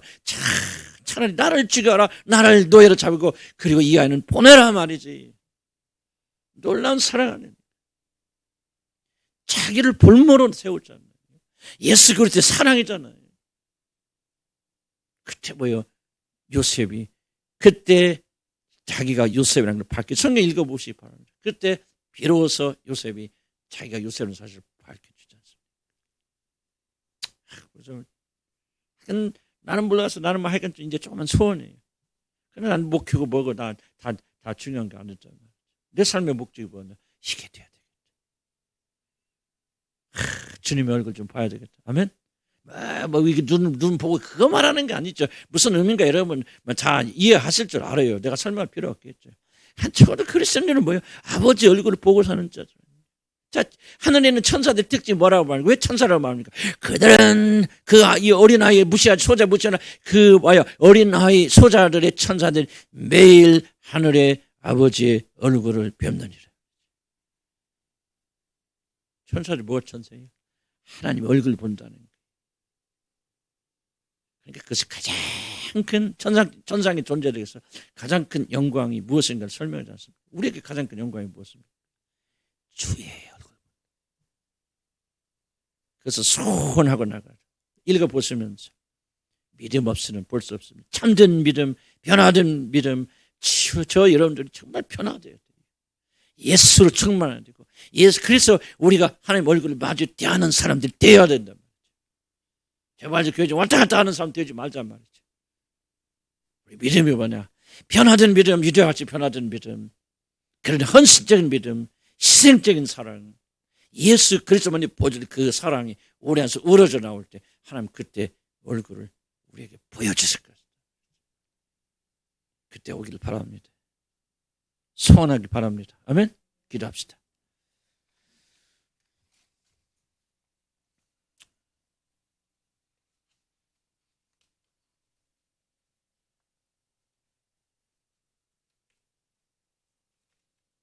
세상의 영광 금방 있다 사라지고 영광도 아니고 가짜입니다. 저부터 막 세상의 영광을 사랑하는 마음이 있어요. 여러분 기도하세요. 기도하시면 하나님께서 이해하지 못하는 것도 이루어 주십니다. 여러분 최종적 목적이 무엇입니까? 그분의 얼굴 봅니다. 그분이 내 안에 거하시는, 우리 성령 안에 거하시지만 그분의 얼굴을 보아하는 거예요. 그분과 하나 되는 거예요. 기도하시면요, 여러분 다 이해하지 못해도 이것이 얼마나 놀라운 것인가 여러분 깨닫고 알게 되어집니다. 여러분. 하나님 다시 한번 정말 이 야곱의 형제들에게 이루어진 놀라운 역사를 주님 보게 하시고 주 얼굴을 마주 대하는 자, 그것이 나의 소원이 되게 하소서. 세상의 성공과 인정과 사랑과 교회 안에서 맞지고졌지 아무 다 썩을 거 아니에요. 다 썩을 거. 목사가 무엇이고 다 썩을 거 죽을 거 아니에요. 우리가 꼭 필요한 하나는 주의 얼굴을 봐야 돼요. 주여 이런 소원이 있어요. 주여 역사해 주시오. 이게 막 여러분의 목적이 되어지면 먹고 사는 거 걱정 안 돼요. 큰 걱정 없어요. 고난과 재난도 하나님 이걸 이용해서 하나님 내가 주님의 얼굴만 사모하는 자 되게 하여 주시옵소서. 우리 그렇게 바꿔야 돼요. 우리 주여 한번 부르고 기도합니다. 주여. 아멘 아멘. 힘을 내서 한번 주여. 여러분 소리 내도 괜찮아요. 주여 한번 힘차게 내서 기도합니다. 주여. 아버지 좀 도와주시 바랍니다. 아버지 우리 삶이 언제 올바로 제대로 뽑아주면 좋겠습니다. 하나님 이 시간에 다시 한번 우리 마음속에 강렬한 설명 제 얼굴을 마주 대하고 제 얼굴을 보는 자가 되도록 하나님 도와주시 바랍니다. 아버지 하나님 창세기 마지막 클라이막스가 아버지 이런 거 아니겠습니까? 아버지 하나님 정말 하나님이 자기 얼굴을 드러내시는 이 영광스러운 거죠. 하나님 우리가 꼭 일어날 수 있도록 하나님 도와주시고 하나님 축복하여 주시려 아버지 간절히 바라고 합니다. 우리가 무엇이 삶의 목적이고 믿음의 목적입니까? 그냥 예수 믿고 천당 가는 것입니까? 이 땅에 살면서 편하게 살고 부자로 사는 것입니까? 배부른 것입니까? 아버지 하나님 나의 소망은 제 얼굴을 보는 것에 떼게 하여 주시려 아버지 간절히 바라고 합니다. 성령이여 내 마음에 감동시켜줘. 성령이여 내 마음에 기름을 부어주시소. 하나님이여 이제 다시 한번 주님을 향해 나가는 죄들 되도록 하나님 인도하여 주시려 아버지 간절히 바라고 합니다. 야곱의 형제들이 성원했답니까? 하나님 제 얼굴을 맞아야 돼요. 아버지 요새 모세가 그렇게 많아서 제 영광을 내게 보여줘서 그렇게 애타고 쳤던 것처럼 하나님의 얼굴을 보기 원합니다. 하나님의 얼굴을 보는 것이 나의 소원이 되기 원합니다. 제 얼굴을 마주 대하고 그 영광스러운 모습을 내가 보고 주님의 영광을 보는 것이 나의 기쁜 아버지 소망이 되도록 하나님 인도하여 주시려 아버지 간절히 바라고 주여 도와주시옵소서. 하나님이여 다시 한번 내 마음을 변화시켜 주시고 성령을 기름 부어 주셔서 오늘 기도하는 모든 자들의 마음속에 이 열정을 주시려 아버지 간절히 바라고 원합니다. 나는 예수 믿고 구원받아서 하늘나라 가고 천당간 좋습니다. 그러나 나는 그것은 나의 목적이 아닙니다.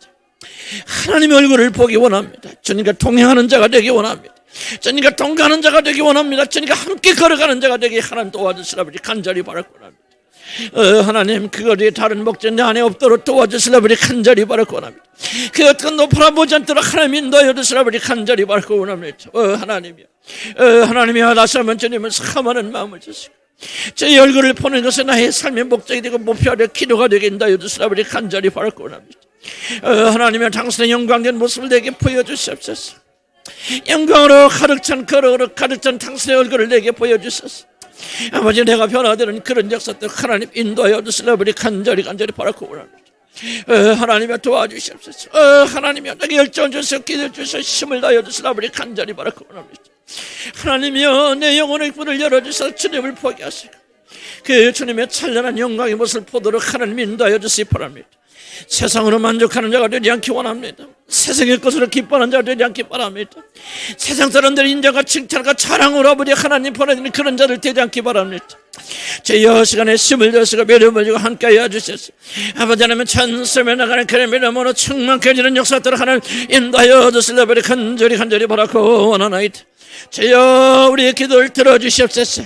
기도에 힘을 주시옵소서. 우리에게 참된 소원을 베풀어주고 인도하여 주시되 제 얼굴을 마주하는 죄들 되도록 하나님 인도하시고 하나님 축복하여 주시라 아버지 간절히 바라고 원합니다. 변화됨이 없이는 주님을 보지 못한다고 그랬습니다. 하나님이여 유다의 변화를 한번 생각해 보았습니다. 그렇습니다. 이기적인 사람 아버지 하나님 유다 같은 사람이 변화되었어요. 아버지를 위해서 베냐민을 위해서 자기 목숨을 내놓는 사람, 자기 모든 것을 담보물로 내놓는 이 놀라운 신앙의 변화를 보았습니다. 아버지 우리가 그걸 어떻게 변화된지 알지 못합니다. 그러나 아버지 하나님 이런 변화 없이는 제 얼굴을 마주대하지 못하고 거룩함이 없이는 제 얼굴을 보지 못하려 주님 말씀하지 않았습니다. 하나님 우리가 거룩고 정결하게 해주시고 예수님과 같은 지 되시고 예수님과 하나 되는 놀라운 축복이 있도록 하나님 인도하여 주시라 아버지 간절히 바라고 원합니다. 하나님 우리에게 믿음을 더하여 주시고 힘을 더하여 주시옵소서. 아버지의 주님을 향하는 그런 믿음으로 충만케 되는 역도로 하나님 인도하여 주시옵소서. 예수 이름으로 기도합니다. 아멘. 이제 기도할 것은 유다 한 사람의 의로움이 형제를 다 구원합니다. 여러분, 이 교리를 다 이해하고 다 믿는다 그렇게 착각하지 않기 바랍니다. 시작은 됐을지 모르지만 이 전가의 교리가 우리 삶을 지배하도록 바꿔야 됩니다. 우리의 의가 아니라 오직 그분의 의로 우리는 의롭게 될 수 있습니다. 예수 그리스도 한 분의 의로우신 행위와 사랑의 행위가 나를 구원합니다. 머리 지식으로 구원받는 거 아니에요. 이것이 진실로 여러분에게 이렇게 들려면 뭡니까? 나는 아무것도 없다. 내게는 아무런 의도 없다. 내게 남아있는 것은 쓰레기뿐이다. 제 깊이 깨달을 때 이제 자연스럽게 소망은 오직 한 가지. 그렇다면 내가 구원받을 수 유일한 길입니다. 이미 알고 있지만 이게 마음으로 믿어야 됩니다. 온전히 의로우신 하나님 아들 예수 그리스도의 의를 힘입는 것밖에 없다. 주여 오직 성령께서 역사해 주셨어요.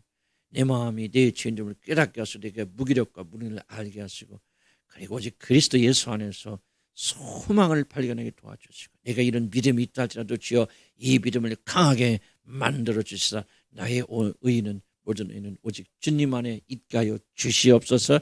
힘차게 부를 거 기도합니다. 주여 아버님 도와주시라 우리 간절히 바라고 원합니다. 아버지 진리가 우리 안에서 역사하기 바랍니다. 아버지 무엇을 믿는지 잘 알지 못하고 믿는다고 말하지 않게 주여 도와주시길 바랍니다. 하나님 다시 한번 우리의 의는 정말 유다의 한 사람의 의로 말미암아 모든 형제들이 구원받으시니 예수 그리스도 한 번의 의로움으로 말미암아 우리는 구원받는 사실을 다시 한번 깊이 깨닫게 도와주시죠. 아버지 머리의 지식이 아니라 오늘 우리 기도하는 자들의 마음의 중심 속에 이 진리가 계시되고 알려지길 바랍니다. 참으로 우리 안에서 내 자신을 구원할 수 있는 아무런 능력도 없고 무기력하고 아무런 의도 없어서 아버지 오늘 우리 조직 의로우신 한 번만은 바라볼 수밖에 없고 예수 그리스도 한 번만은 바라볼 수가 없다는 사실을 철저히 깨닫도록 하나님 도와주시라고 우리 간절히 바라고 원합니다. 성령님 우리 안에 지각을 주시고 지기를 주시고 깨닫도록 인도하여 주셔서 오늘 믿음으로 저들이 승리하는 자를 되새도록 하나님 인도하여 주시라고 우리 간절히 바라고 원합니다. 하나님이 오직 하나님만이 일을 행하실 수 있습니다. 비록 내가 구원받아서 하나님의 자녀가 되었다 할지라도 이 구원의 교리를 올바로 이해할 수 있도록 도와주시기 바랍니다. 왜 예수 그리스도가 필요한지 그분의 의로우심만이 나를 건질 수 있는 것을 깊이 깨닫도록 하나님 인도하여 주시라고 우리 간절히 바라고 원합니다. 유다 한 사람의 의로 말미암아 모든 형제를 구원받았듯이 우리 주 예수의 의로 말미암아 한 분의 의로우심으로 말미암아 내가 구원받는다 사실. 아버지 나는 태어날 때부터 죄를 잉태하고 태어난 죄인 중에 괴수이기 때문에 오직 하나님의 아들 예수 그리스도의 의가 내게 전가되고 내가 주어지는 것 외에는 내가 의로워질 수 있는 방법이 없다는 것을 깊이 깨달을 수 있도록 도와주시기 바랍니다. 하나님 내가 머리로 이해하여도 이 가슴으로 뜨겁게 이해할 수 있는 성령 역사하신 것밖에 없어요. 성령이 오늘 기도하는 믿음으로 기도한 자들에게 믿음을 주시고 기도의 힘을 베풀어 주셨어요. 아버지 정말 주님이 나가는 그런 믿음으로 인도하여 주시라고 간절히 바라고 원합니다. 아직도 깨닫지 못한 자들이 있습니다. 그러나 아버지 하나님 이것을 깨달아야 됩니다. 구원의 확신이 있다고 해서 내가 구원받는 것은 아니라 진실로 진리를 믿음으로 구원받는 줄 압니다. 하나님이여 나의 모든 구원은 주님에게 있습니다. 주님에게만 있습니다. 의로우신 우리 주님에게만 있습니다. 나에게는 하나님의 의로운 도덕적 수준을 만족하는 아무런 힘도 없고 아무리 아무런 능력도 없을 주님 고백하며 날이 흐를수록 나의 무기력감 내가 아무것도 아니라는 사실을 주님 앞에 발견할 뿐입니다. 그러면 그럴수록 나의 의되신 주님께로 달려갑니다. 주님이세요. 의로우시고 완전하신 우리 주님이세요. 실패되고 모자라고 부족하여 주님 품에 안게 없나니 하나님의 나를 받아주시옵소서. 당신의 의로운 품으로 나를 품어주셔서 어디 나의 모든 의가 당신 안에 있게 하여 주시기를 소원합니다. 주여 우리에게 믿음을 주시래. 오직 예수 그리스도의 의로만이 우리가 의로워질 수 있다는 것을 받아들일 수 있는 믿음을 우리 가운데 허락하여 주시라고 우리 간절히 바라고 원합니다. 죄인도 줬어, 죄인 그리스도 줬어. 아버지 우리가 죄밖에 짓지 않은 사람이라도 좋습니다. 오직 이 믿음을 가지고 홀로 의로우신 우리 주님의 품에 안기고 그분께서 나를 위해서 이루어놓으신 모든 의로움을 내가 믿음으로 받아들입니다. 하나님이여 내게 믿음을 주시옵소서. 이 믿음이 있으니 이 믿음을 의로 여기시다고 그러지 않습니까? 하나님께서 우리 안에 찾은 것은 일리와 도덕이 아니라 반드시 이 믿음이요, 이 믿음으로 변화되는 그런 믿음이 아니겠습니까? 그렇게 될 때 우리는 주님처럼 주님을 닮아가는 사람이 될 줄로 믿습니다. 하나님이여, 우리에게 믿음을 주시라 우리 간절히 바라고 원합니다. 하나님이여, 기사여 주시 바랍니다. 구원에 이르는 믿음을 가지사 도와주시라 우리 간절히 바라고 원합니다. 오늘 여기서도 지옥 가는 자들이 있지 않습니까? 아니 또 구원받지 못하여서 멸망으로 향나간 자들 이 자리에도 있지 않습니까? 하나님, 저들이 무엇을 모릅니까? 이 진리를 모르지 않습니까? 아버지, 무조건 믿으면 된다. 내가 구원받는 것을 믿는 믿음이 아니라, 내가 하나님의 찬연한 삶을 믿는 믿음이 아니라, 우리 주께서 우리를 위해서 행하신 일이 무엇인가를 받아들이므로 참된 구원에 이르는 믿음이 되어 도와주시기 바랍니다. 거듭나게 하소서. 죽은 영혼들이 다시 깨어나게 하소서. 살게 하소서. 진리를 믿을 수 있는 믿음을 베풀어 주시옵소서. 주님, 시간에 다시 한번 기도합니다. 우리가 진리를 믿어야 진리가 우리를 해방시켜주고 자유케 하는 줄 믿습니다. 이 믿음은 아무나 가지는 것이 아니라 오직 위로부터 내려온 믿음인 줄 압니다. 주님, 다시 한번 우리 가운데 거듭나지 못하는 거듭나게 하시고 눈을 열어주시고 성령을 받도록 도와주시소. 다른 게 아니라 오직 성경이 선포하는 구원의 진리를 내가 확고하게 믿을 수 있도록, 내가 죄인됨을 확증하고 괴선하는 사실을 내가 진실로 믿음으로 오직 주님을 향해 나가는 놀라운 구원의 역사가 일어나도록 도와주시옵소서. 예수 이름으로 기도합니다. 아멘. 시간이 많이 늦었습니다. 그래서 여러분 빨리 가시고 그리고 교대해 주시기 바랍니다. 또 집에서 한번 읽어보시고 또 가서 쉬시고 그리고 저녁에 한번 또 기도하시면서 그렇게 편하게 가시고요. 승리하십니다.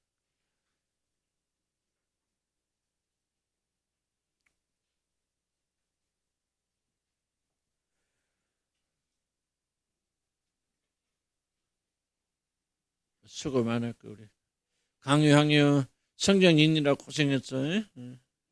우리 윤성이도 아이고, 우리 중동 박사님들 이렇게 고등 박사님들이 성경 1도같이 들어왔어요. 교사 많이 수고했습니다. 하나님 축복하시고.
우리 연영이도 수고했다. 조심히 잘 가.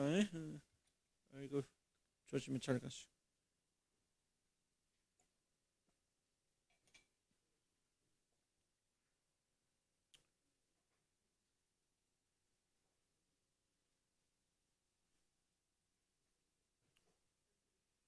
정현선도 조심히 잘 가시고. 피곤하시. 그 조심히 가. 급행열차 있으면 좋은데 수지에서 여기까지 오는 거.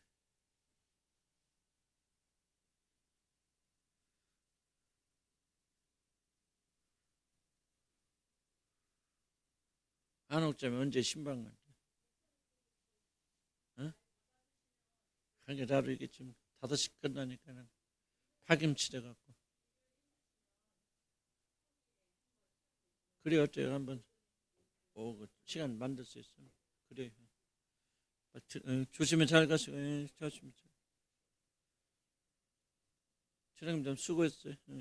반주 좀 자연스럽게 잘하네. 감사. 그래 이번에 또 좀 하세요. 조금 고생스러워도 그렇게 하세요. 그래 쉬는 잠이 좀 오후에는 푹 쉬지. 마음이라.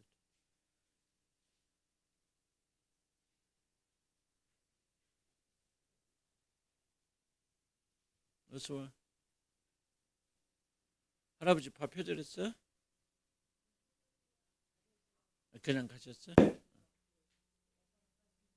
아 그러시다.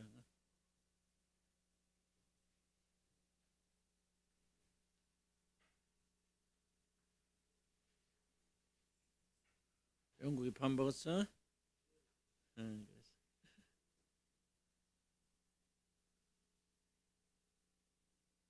향이 옮긴 데가 어디냐? 어? 범골역 옆에? 옛날 저기는 아니고 범골역 옆에가 있어? 그냥 5분도 안 걸리겠네. 7분.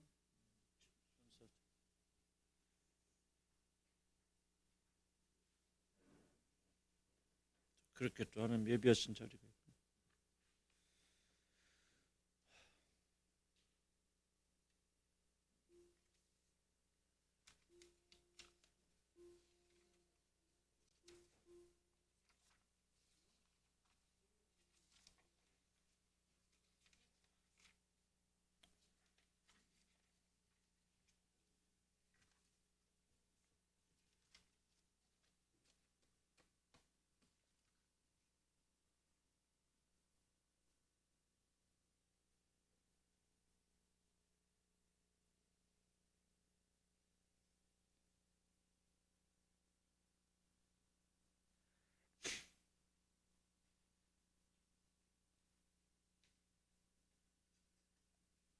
응.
기도합시다. 우리 하나님 감사합니다. 오늘 또 2부 또 모이가 주신